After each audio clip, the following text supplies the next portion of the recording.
Daho rin mo lwentisan po nani tumilang to bela apshini kainchus muala la po. Assalamu alaikum, shalom, goeiemiddag, good afternoon, all protocol observed. I prefer to recognize the diversity of our country, the wonderful, rich diversity, by trying to greet you in as many of our languages that we can.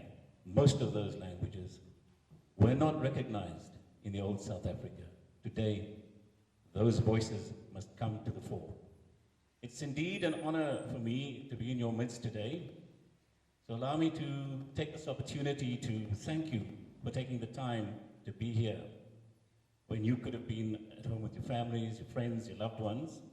And I'm inspired by your presence and your willingness to be part of change and transformation.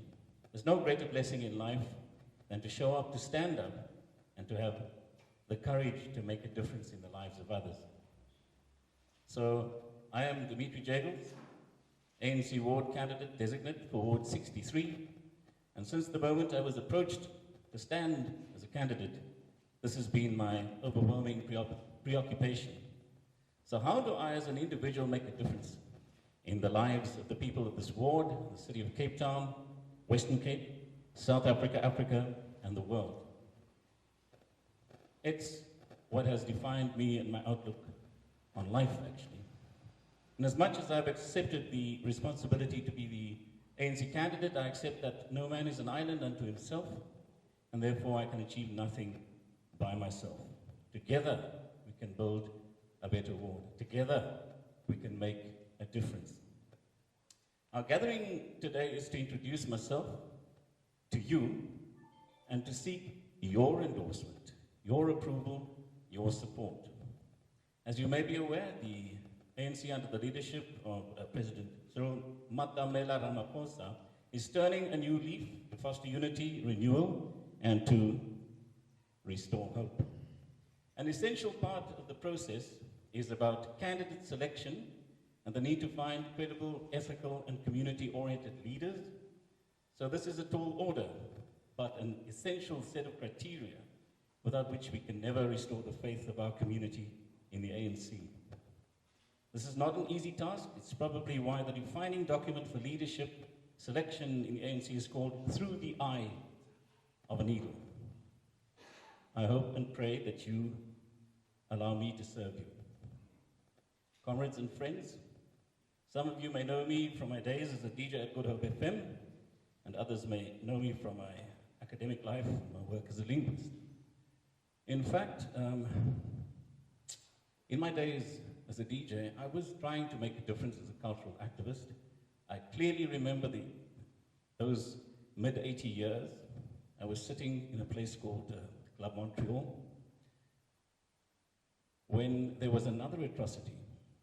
And Jonathan Butler was sitting in the crowd, and we heard that there'd been a massacre in Crossroads.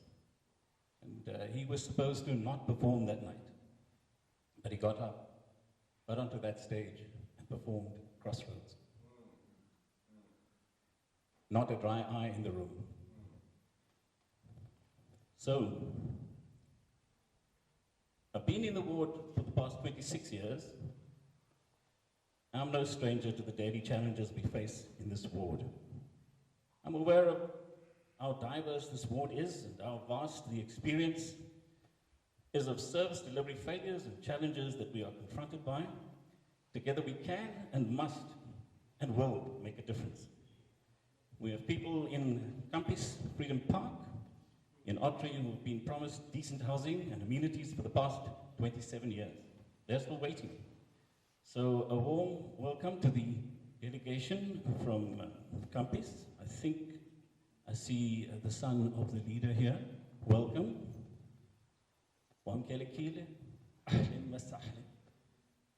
You're part of the family. With winter upon us, flooding, leaks, and an unbearable exposure to the elements in Freedom Park, that is a daily part of drudgery of life. Add to that widespread unemployment, poverty, suffering, and we wonder from whence will come our deliverance. Wynberg, Ottery, Furnace Estate, Fairways, Plumstead may be considered better off, more affluent, but in In my role as chairperson of the local civic association, I'm present to the unending list of service delivery failures and social dysfunction. I appeal to you to support me in addressing your concerns. Drugs and subsistence abuse is an age-old plague that has touched most families in this ward for decades, yet access to public rehabilitation centres in our communities is almost universally absent. We must work together to address this problem. Homelessness and living on the streets is not a crime when the realities of life have become overwhelming or the system has failed us. It's become a global phenomenon and the ugly face of an uncaring, selfish, and materialistic society. Everyone deserves a life of dignity and a second chance in life. I am overwhelmed by the work that communities are doing, especially during these difficult pandemic times, to feed the hungry and the homeless. Let us join hands and do more. Crime remains an ever-present reality, and just 2 weeks ago, we had our water meters stolen, leaving us without water for 4 days. We must work together with our community police forums to rid our society of the scourge of crime and criminality. Warm welcome to, I hope Fatima's here, Hanif Lunat, and all from the security cluster present who sacrificed in the CPFs and neighborhood watches to keep us all safe. Comrades and friends, this by-election was necessitated by the passing of our former ward councillor. May his soul rest in peace. So he was known for his work in the sports fraternity and amongst the elderly, and I'd also like to reach out to people in these two sectors of our ward, the elderly and the youth. Let us build on the strong foundations laid by those who've gone before us. The youth in sports, culture, and recreational clubs and associations in this ward represent our future. Last Sunday, I was fortunate to meet some of our youth at a house meeting in Ottery, along with Honourable Minister Naledi Pandor. The barrage of questions from Aisha, from Amra, and others present give us hope for the future. These are our future leaders. We must do everything in our ability to empower them. Our elderly are the stalwarts of our ward. I would like to acknowledge Auntie Esme Pariachi. Thank you very much for coming on. And these stalwarts have instilled in us the values that make us care enough to be together on a Saturday afternoon to collectively make a difference. We must do all in our power to address the needs of our elders and serve them to the best of our abilities. These by-elections are quite challenging as it comes a few months before the local government elections, but it does offer us a barometer about the extent of discontent in our community with 10 years of service delivery failures by the DA in the city of Cape Town and the Western Cape. As a community, we're at the receiving end of those failures in a city that not only works for the privileged few, and it's time to say that enough is enough. By standing as candidate ward councillor, I'm saying to you, give the ANC a chance. To this end, I pledge to give my all in running a campaign worthy of the confidence reposed in me. Our Member of Parliament for Small Business, Comrade Faiz Jacobs, thank you very much for those kind words. He's here, and we must engage about opportunities for businesses, trade and entrepreneurship as a solution for some of the challenges we encounter. The unintended consequences of the global pandemic, with large-scale unemployment, business closures, challenges in education and healthcare stare us starkly in the face. We've already entered the throngs of the third wave, and we appeal to all of you to be safe, sanitize, adhere to social distancing. We've all lost family, friends, and neighbors.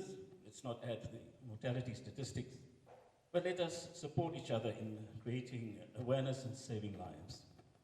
We draw confidence from the leadership of President Ramaphosa, who throughout this difficult time has consoled us in our family meetings, giving hope, encouragement, and preparing us for new possibilities. We watch with great interest as the ANC achieves overwhelming victories in the recent by-elections, winning 28 wards, claiming 2 wards from the DA, and I need your support to make this an ANC ward and to have a mammoth task of growing the ANC's support bases from just over 200 voters in the last local government elections, 2019. We're not here to speak about the DA, but its implosion is inevitable. Let them deal with their failed experiments. That has been a long time in the making, as their anti-corruption veneer is being exposed daily with serious breaches of good governance, wasteful and fruitless expenditure, resignations, internal fights, and increasing service delivery failures. Just before the local government elections in 2016, journalist Zubaida Jaffa posed 11 questions, 5 of which remained unanswered then and are still unanswered now. They are: how much money is collected in this ward every year? How much money was collected in this ward for the past 5 years? What has this money been spent on over the past 5 years? How much money has specifically been collected in our areas? How has that money been spent over the last 5 years? We will continue to demand answers to these questions and will insist on a transparent local government. The ANC is open and transparent. We admit our failures, but remain committed to serving our people. We say no to corruption, no to cronyism, no to racism, no to the chains of neocolonialism that have deterred our progress and development. I'm asked why I decided to stand as an ANC candidate for this ward. It wasn't a difficult decision to make, as I believe the ANC is still the home of progressive people committed to building a united, democratic, non-racial, non-sexist, prosperous South Africa. I also believe that we can make a difference in the lives of the people of this ward. I'm blessed to have the support of my family, especially my wife, Pastor Judy, my son Dakota Aiden Norman, and they've been assisting me, and he has been assisting with the social media campaign. Could never do this without you. Let us work together for the good of all the people of Ward 63 of Cape Town and our beautiful country, South Africa. Let us all say, hier is ek, stuur my. Die go, tumamna, here I am. Send me. Nkos kaku, baie dankie, and shukran to all of you.